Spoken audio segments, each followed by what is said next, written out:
भोर भी न सरबा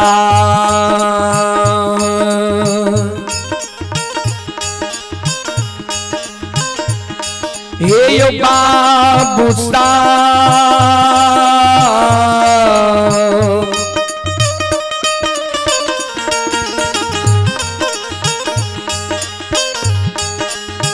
बाबू साहब बन में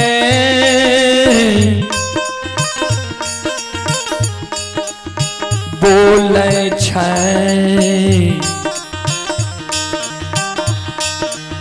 कोयलिया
संत शिरोमणि श्रोता बंधु,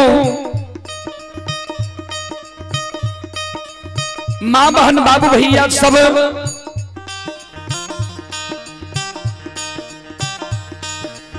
जहिन भिंसार होइए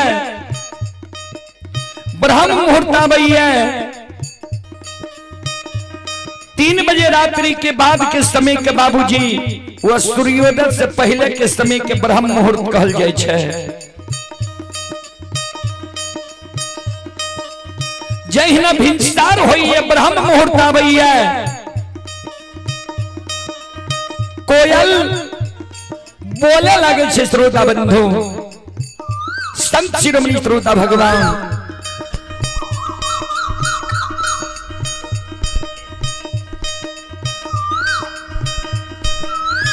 कोयल की आवाज जब मालत के श्रवण कान में जाए,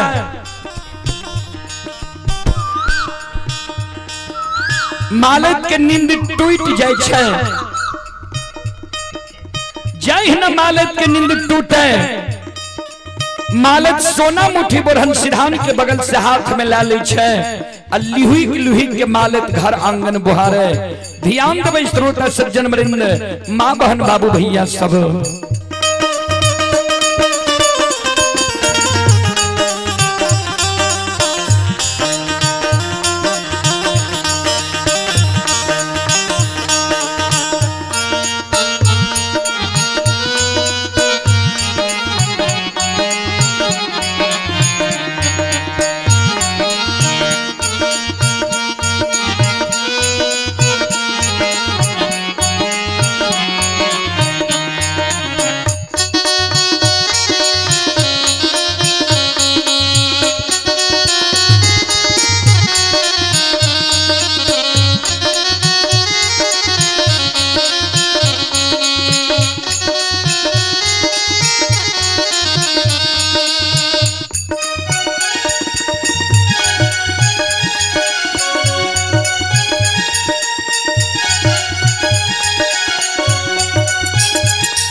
श्रोताबंधु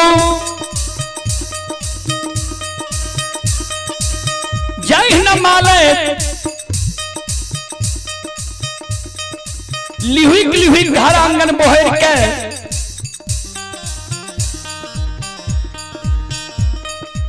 बिरहिया पर जमा करे छे तातक में मालिक के सासु जी यानी बूढ़ी माँ की नींद टूट जाए छे।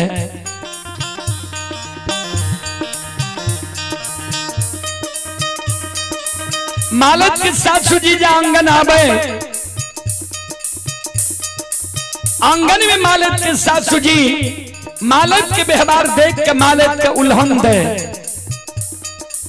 उपराग दे मालिक के कहे के धोची ये अल छैया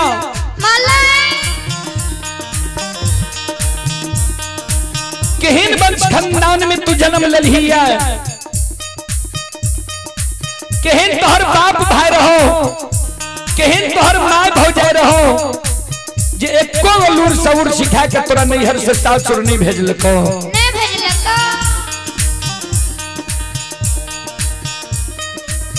तू जे घर आंगन बोहर के डिरहिया पर जमा कलही ये बोटरन के कुरी लगलही है तोरा ज्ञान नहीं छो जे बोटरन नंगन होय छै ज्ञान नहीं छो।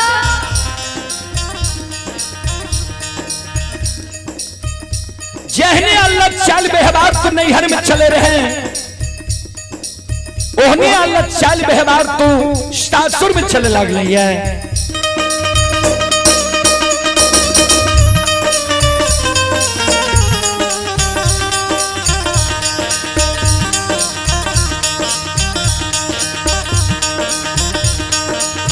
आगे नहीं राम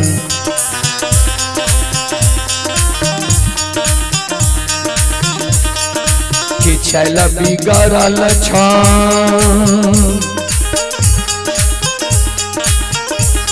ये माले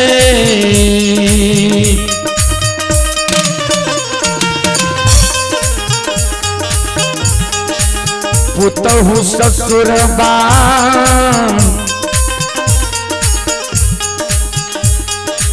में अलछ छो व्यवहार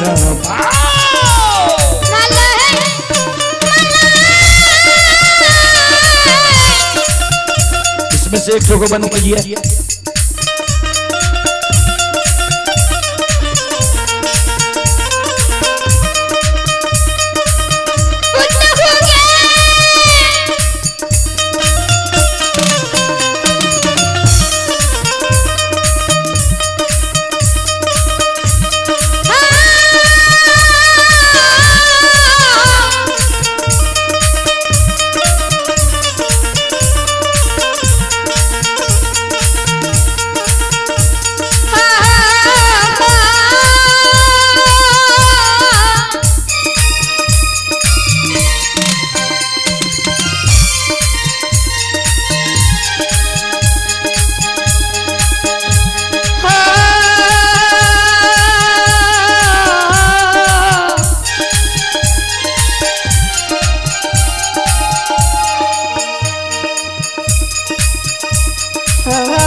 यो सकले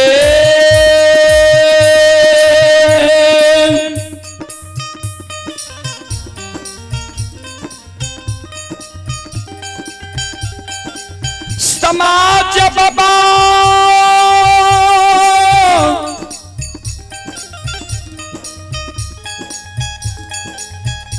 श्रोता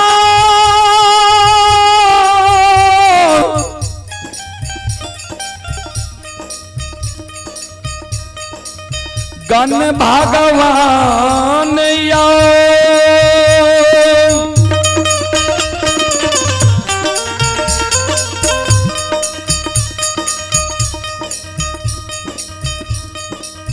ये भगती सुनई बाली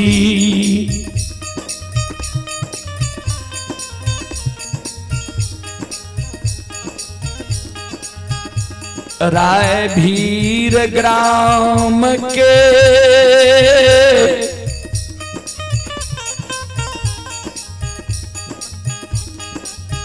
देवी तुल्य माता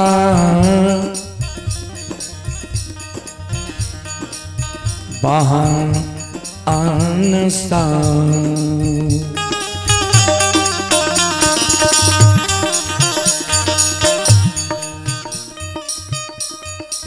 संत शिरोमणि थोड़ाबंदो मालक के जिस 700 मान लक्ष्य निदान के उल्हन उपराग दे रहे 700 माँ के उल्हन उपराग सुन के मालक के आंख से आंसू गिरे लगले जार बेजार मालक काने लगले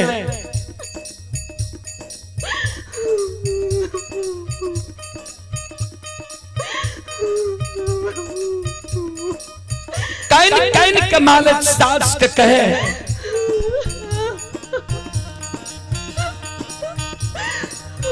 ए सासु माँ किया हमरा नैहर के उठै छिया किया हमरा भाई बाबू के गाली दै छिया किया हमरा माँ भाभी के उल्हन उपराग दै छिया हम गलती कैलो हमरा यहाँ मारू लेकिन हमरा नैहर के नहीं उठतो हमरा भाई बाबू के नहीं गाली दिया हमरा माँ भाभी के नहीं उल्हन उपराग दिया हे ये सासु माँ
आये माफा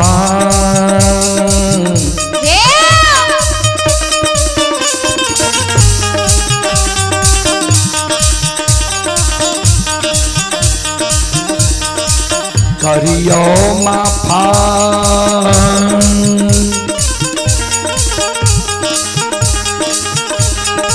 ये सासु माँ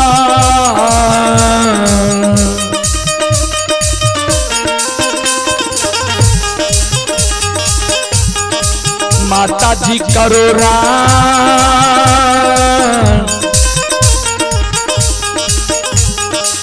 गलतिया अपराध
लछन बबुआ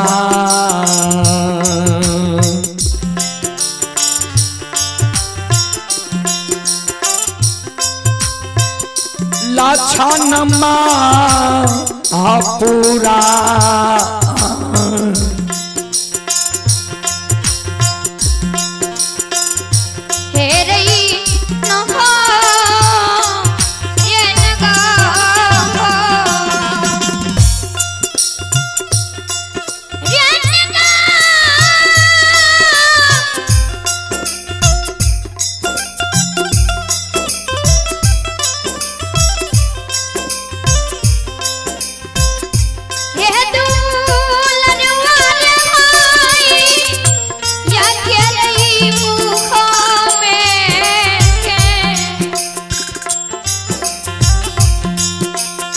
अपनी सब कुर्सी का और बाछा क्या लियो माय बहन सबके आगे बैसल दियो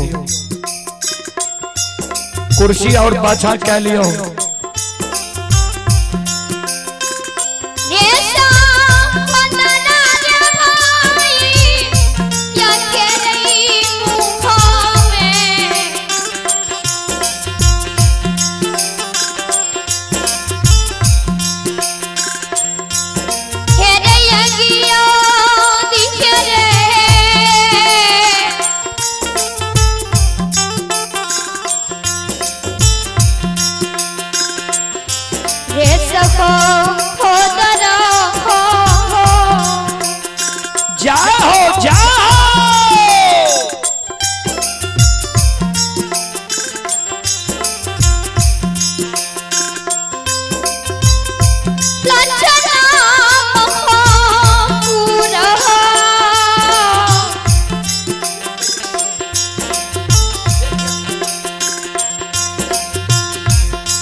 चले पुरस्कार की ओर श्रोता बंधु मां बहन बाबू भैया सब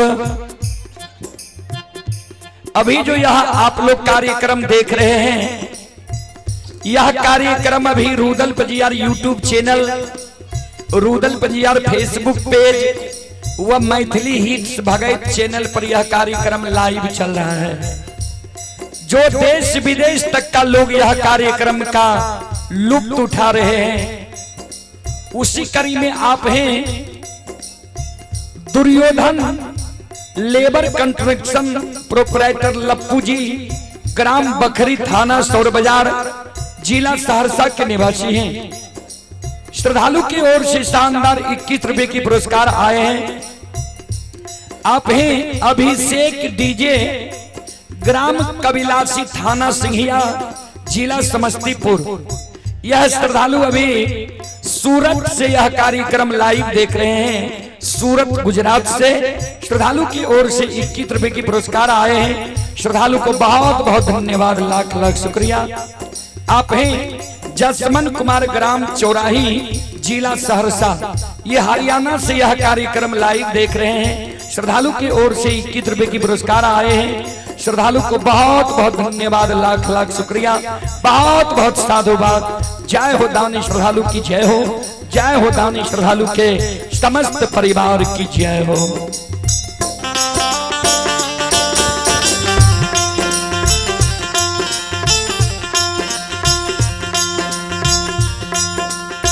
संत शिरोमणि श्रोता बंधु,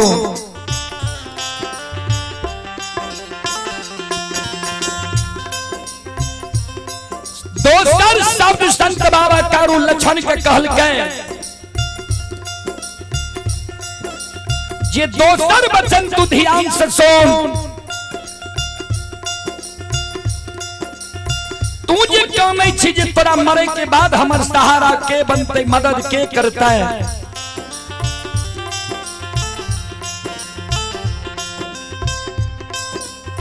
जहिना जिंदा में तू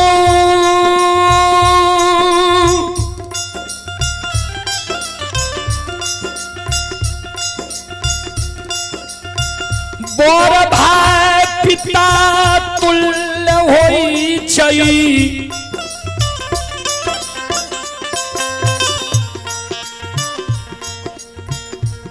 पिता तुल्य हमरा तुम मानने अइले।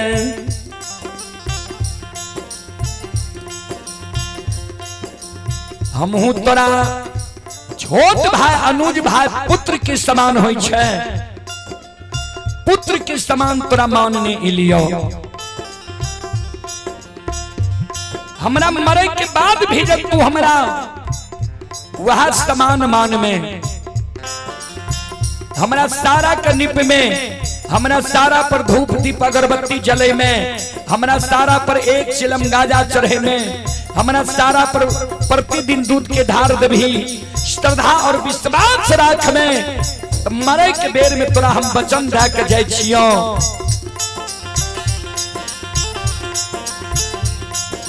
जे हमरा मरे के बाद भी जब तोरा कोनो दुख पड़ जेतो, विपत्ति पड़ जेतो, वो दुख विपत्ति में हमर पुकार कर भीजे हो कारू भैया।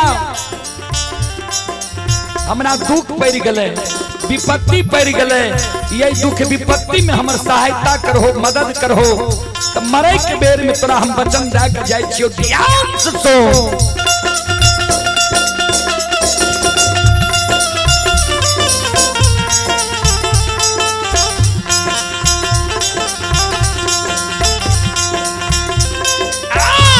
मरलो में साहो